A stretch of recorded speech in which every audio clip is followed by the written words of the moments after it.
Thank you, Mr. Chairman. And I was grateful for an opportunity to just show a little courtesy to a dear friend, Senator Isaacson, in that previous incident you're referring. And I will, at the risk of not being as gracious as I should be, just share that when Senator Isaacson and I met with the South African minister, that meeting was to hear their concerns about the impact of the steel tariffs on a very important alliance. Chairman Corker and I recently were in Sweden and had a chance to hear from them about their concerns about the steel tariffs. I am encouraged by the announcement that's just come out an hour ago about the meeting with EU leadership, but remain very concerned that some of our closest allies around the world are getting the wrong message. In a dinner last night with the Canadian ambassador, a large bipartisan group of us were there to try and reassure them.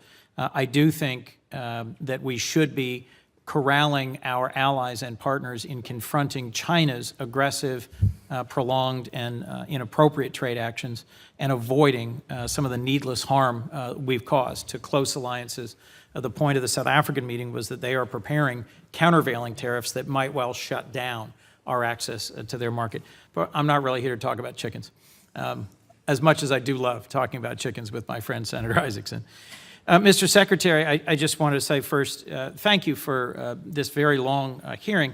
I want to confirm a number of senators have asked you pointed questions about progress with North Korea, with Russia, issues around Syria and Iran, and you've said not in this setting.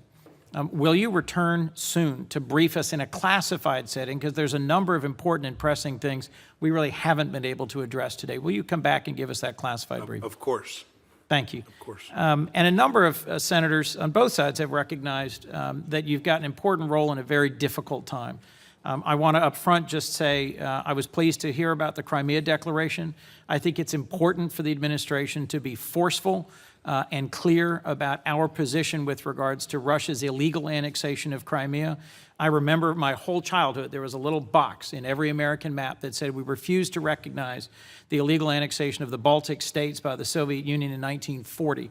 And for decades, folks thought that was just aspirational and would never happen. Today, the Baltic states are free. They are NATO allies. And the chairman and I recently visited Latvia as well and heard from them about their determination to remain free and to take strong steps against Russia's interference.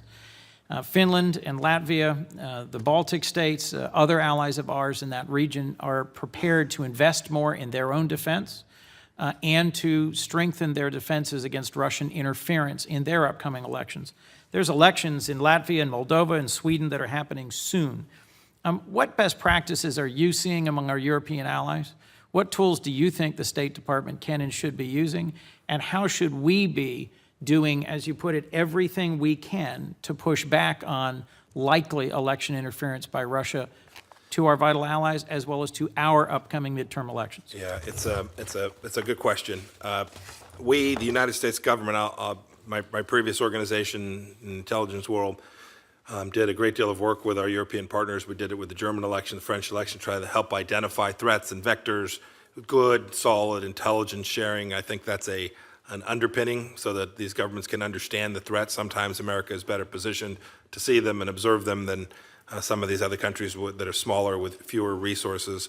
And then I think it's also important, and we've begun to do this, that countries begin to share the actions that they observe. That is, not only the precursors, the indications, but what actually took place, to download so that we can begin to understand how to push back. I think it was Senator Paul who said earlier, there's lots of variations on the theme, right? There are overt efforts, there are, call them covert efforts. Covert efforts, there's influence operations, there are lots of methods by which adversaries, not just Russia, can attempt to undermine elections and democracies.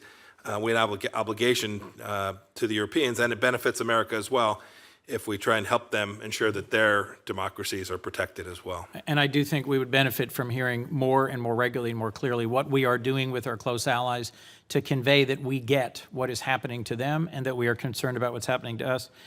Frankly, I want diplomacy to succeed. I prefer an environment of diplomacy to one of a perception of imminent conflict with either North Korea or Russia. And you've been very forceful, even aggressive today in advancing the administration's position. As the chairman said earlier, a lot of the tension here, I think, comes from the gaps between your of forcefulness and clarity and what I perceive and many perceive to be the president's lack of forcefulness and clarity.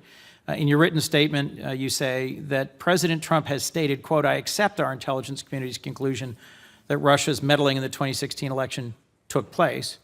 And then you go on to say he has a complete and proper understanding of what happened. My concern, if I could just directly, is that our president has never made a clear and comprehensive speech outlining the threat posed by Russia, our strategy to respond to it, and criticizing directly President Putin for directing the attack on our election in 2016. Just a few days ago, now I guess more than a week ago, Robert Mueller delivered indictments against 12 Russian military intelligence officers, GRU officers, calls them out by name, gives enormous detail of how Russia attacked our 2016 election. And one of the ways in which our president then undermines the clarity and credibility of that action by our Department of Justice is by calling the Mueller investigation a rigged witch hunt, or by standing next to President Putin in Helsinki and suggesting he's uncertain whether our intelligence account of what happened in 2016 is the more credible or the Russian one. Could you please clarify for me if there are clear indicators that Russia continues to interfere in our election planning up to this November, would you advise the president to rescind an invitation to Vladimir Putin to come and meet in the White House? Do you think it is unwise to extend the credibility and the prestige of a White House meeting without being clear about Putin's threat to our upcoming elections? Senator Paul said, and I agree with him, we should meet with our adversaries. But as President Reagan did, we need to be clear-eyed about who they are and call them out for being adversaries before sitting down with them. Can you commit to being clear with the president and helping us understand whether or not the president clearly understands the attack on our election? So I've tried to do that earlier today, Senator Coons. I think the president is very clear about that. It is, I find it surprising that statements that are made, especially a statement like a statement for the record, I mean, you should all know the White House cleared that secret, right? These are White House, I uttered the words, these are President Trump's statements in that sense as well, right? These are statements from the United States government of which President Trump is very clearly in charge, and somehow there's this effort to suggest that they're not that. The statements that I've made today are fully consistent with you, unless I misspoke somewhere along the way, which is possible after a couple hours. These are indeed the administration, President Trump's policies that we're implementing.